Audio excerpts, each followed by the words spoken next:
श्री नारायण हृदय स्तोत्र ध्यानम्। ॐ उद्यदादित्य संकासं पीतवासं चतुर्भुजं शंख चक्र गदा पाणिं ध्याये लक्ष्मीपतिं हरिम्। ओम श्री नारायणाय नमः। विनियोगः। ओम अस्य श्री नारायण हृदय स्तोत्रस्य ब्रह्मा ऋषिः अनुष्टुप छन्दः नारायणो देवता। नारायण प्रीत्यर्थे पाठे विनियोगः। अथ स्तोत्रम्। ओम नारायणः परं ज्योतिरात्मा नारायणः परः नारायणः परं ब्रह्म नारायण नमोस्तुते। नारायणः परो देवो धाता नारायणः परः नारायणः परो धाता नारायण नमोस्तुते। नारायणः परं धाम ध्यानं नारायणः परः नारायणः परो धर्मो नारायण नमोस्तुते। नारायणः परो देवो विद्या नारायणः परः विश्वं नारायणः साक्षात् नारायण नमोस्तुते। नारायणाद् विधिर्जातो जातो नारायणाद् भवः जातो नारायणादिन्द्रो नारायण नमोस्तुते। रविर्नारायणस्तेजः चन्द्रो नारायणो महः वह्निर्नारायणः साक्षात् नारायण नमोस्तुते। नारायण उपास्यः स्यात् गुरुर्नारायणः परः नारायणः परो बोधो नारायण नमोस्तुते। नारायणः फलं मुख्यं सिद्धिर्नारायणः सुखं हरिर्नारायणः शुद्धिर्नारायण नमोस्तुते। निगमावेदितानन्त कल्याण गुणवारिधे नारायण नमस्तेस्तु नरकार्णवतारक। जन्म मृत्यु जरा व्याधि पारतन्त्र्यादिभिः सदा दोषैरस्पृष्टरूपाय नारायण नमोस्तुते। वेद शास्त्रार्थ विज्ञान साध्य भक्त्येक गोचर नारायण नमस्तेस्तु मामुद्धर भवार्णवात्। नित्यानंद महोदार परात्पर जगतपते नारायण नमस्तेस्तु मोक्ष साम्राज्यदायिने। आ ब्रह्मस्तंभ पर्यन्तम् अखिलात्म महाश्रय सर्वभूतात्म भूतात्मन् नारायण नमोस्तुते। पालिता शेष लोकाय पुण्यश्रवण कीर्तन नारायण नमस्तेस्तु प्रलयोदक सायने। निरस्त सर्वदोषाय भक्त्यादि गुणदायिने नारायण नमस्तेस्तु त्वां विना नहि मे गतिः। धर्मार्थ काम मोक्षाख्य पुरुषार्थ प्रदायिने नारायण नमस्तेस्तु पुनस्तेस्तु नमो नमः। अथ प्रार्थना।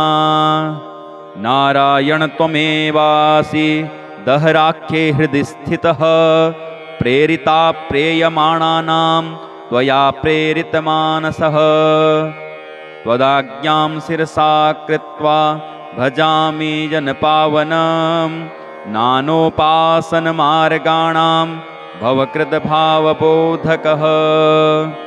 भावार्थकृद्भवातीतो भवसौख्यप्रदो मम त्वन्मायामोहितं विश्वं त्वयैव परिकल्पितम्। त्वदधिष्ठानमात्रेण सा वै सर्वार्थकारिणी त्वमेव तां पुरुषस्कृत्य मम कामान् समर्थय। न मे त्वदन्यस्त्रास्तास्ति त्वदन्यत्र हि दैवतं त्वदन्यं न हि जानामि पालकं पुण्यवर्धनम्। यावत् संसारिको भावो मनस्थो भावनात्मकः तावत् सिद्धिर्भवेत् साध्या सर्वदा सर्वदा विभो। पापिनामहमेकाग्रो दयालूनां त्वमग्रणीः दयानिधो मदन्योऽस्ति तव कोत्र जगत्पते। त्वयाहं नैव शिष्टश्चेत् न स्यात् तव दयालुता आमयो वा न शिष्टश्चेत् औषधस्य वृथोदयः। पापसङ्गपरिश्रान्तः पापात्मा पापरूपधृक् त्वदन्यः कोत्र पापेभ्यः त्रातास्ति जगति तले। त्वमेव माता च पिता त्वमेव त्वमेव बन्धुश्च सखा त्वमेव त्वमेव सेव्यस्य गुरुस्त्वमेव त्वमेव सर्वं मम देवदेव। प्रार्थनादशकं चैव मूलाष्टकमतः परं यः पठेत् शृणुयान्नित्यं तस्य लक्ष्मीः स्थिता भवेत्। नारायणस्य हृदयं सर्वाभीष्टफलप्रदं लक्ष्मीहृदयं स्तोत्रं यदि चैतद्विना कृतं तत्सर्वं निष्फलं प्रोक्तं लक्ष्मीः क्रुध्यति सर्वदा। एतत् संकलितं स्तोत्रं सर्वाभीष्टफलप्रदां जपेत् संकलितं कृत्वा सर्वाभीष्टमवाप्नुयात्। नारायणस्य हृदय मादौ जप्त्वा ततः परं लक्ष्मी हृदयकं स्तोत्रं जपेन्नारायणं पुनः पुनर्नारायणं जप्त्वा पुनर्लक्ष्मीनुतिं जपेत्। तद्वद्धोमादिकं कुर्यात् एतत् संकलितं शुभम्। एवं मध्ये द्विवारेण जपेत संकलितं शुभम्। लक्ष्मी हृदयके स्तोत्रे सर्वमन्यत प्रकाशितं सर्वान् कामान् वाप्नोति आदिव्याधिभयं हरेत्। गोप्यमेतत्तदा कुर्यात् न सर्वत्र प्रकाशयेत् इति गुह्यतमं शास्त्रं प्रोक्त ब्रह्मादिभिः पुरा। लक्ष्मी हृदय प्रोक्तेन विधिना साधयेत् सुधीः तस्मात् सर्वप्रयत्नेन साधयेत् गोपयेत् सुधीः। यत्र तत्पुस्तकं तिष्ठेत् लक्ष्मीनारायणात्मकं भूतपैशाच वेतालं भयं नैव तु सर्वदा। भृगुवारे तथा रात्रौ पूजयेत् पुस्तकद्वयं सर्वदा सर्वदा स्तुत्यं गोपयेत् साधयेत् सुधीः। गोपना साधनान् लोके धन्यो भवति तत्त्वतः। श्री लक्ष्मी नारायण स्तोत्रम्। श्रीनिवास जगन्नाथ श्रीहरे भक्तवत्सल लक्ष्मीपते नमस्तुभ्यं त्राहि मां भवसागरात्। राधारमण गोविन्द भक्तकामप्रपूरक नारायण नमस्तुभ्यं त्राहि मां भवसागरात्। दामोदर महोदार सर्वापत्तिनिवारण ऋषिकेश नमस्तुभ्यं त्राहि मां भवसागरात्। गरुडध्वज वैकुण्ठ निवासिन् केशवाच्युत जनार्दन नमस्तुभ्यं त्राहि मां भवसागरात्। शङ्खचक्र गदा पद्मधर श्रीवत्सलाञ्छन मेघश्याम नमस्तुभ्यं त्राहि मां भवसागरात्। त्वं माता त्वं पिता बन्धुः सद्गुरुस्त्वं दयानिधिः त्वत्तोऽन्योन्यपरो देवस्त्राहि मां भवसागरात्। न जाने दान धर्मादि योगं यागं तपोजपं त्वं केवलं कुरु दयां त्राहि मां भवसागरात्।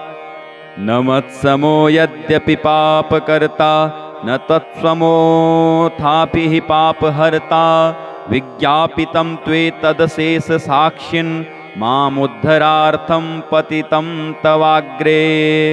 श्रीदीनबन्धु अष्टकम्।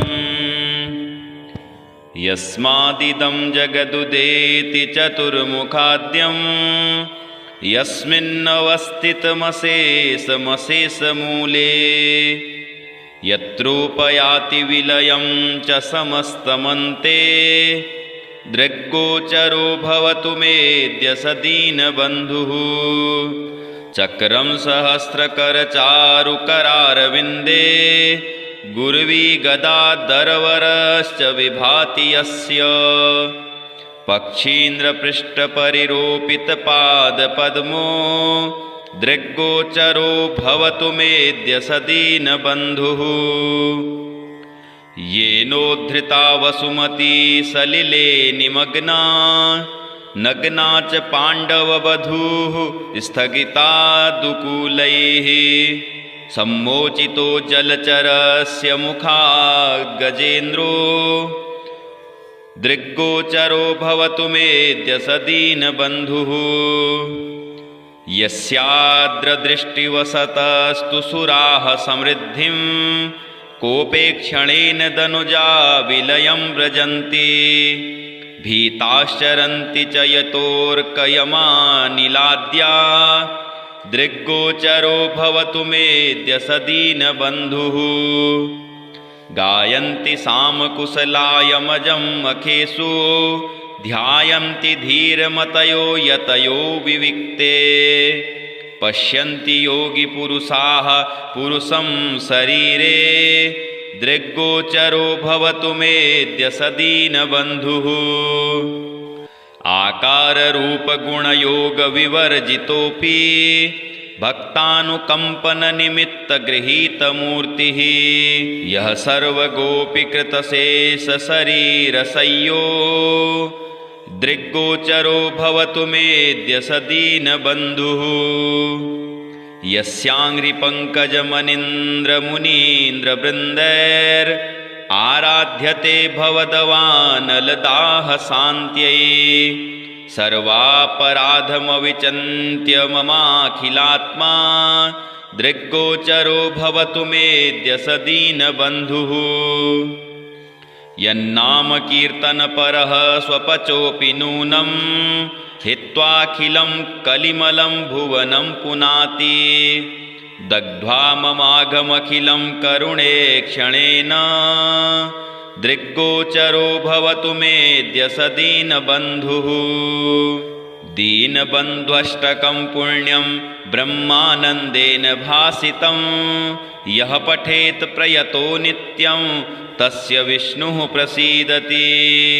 यस्मादिदं जगदुदेति चतुर्मुखाद्यं यस्मिन्नवस्थितमशेषमशेषमूले यत्रोपयाति विलयं च समस्तमन्ते दृग्गोचरो भवतु मेद्य स दीनबन्धुः।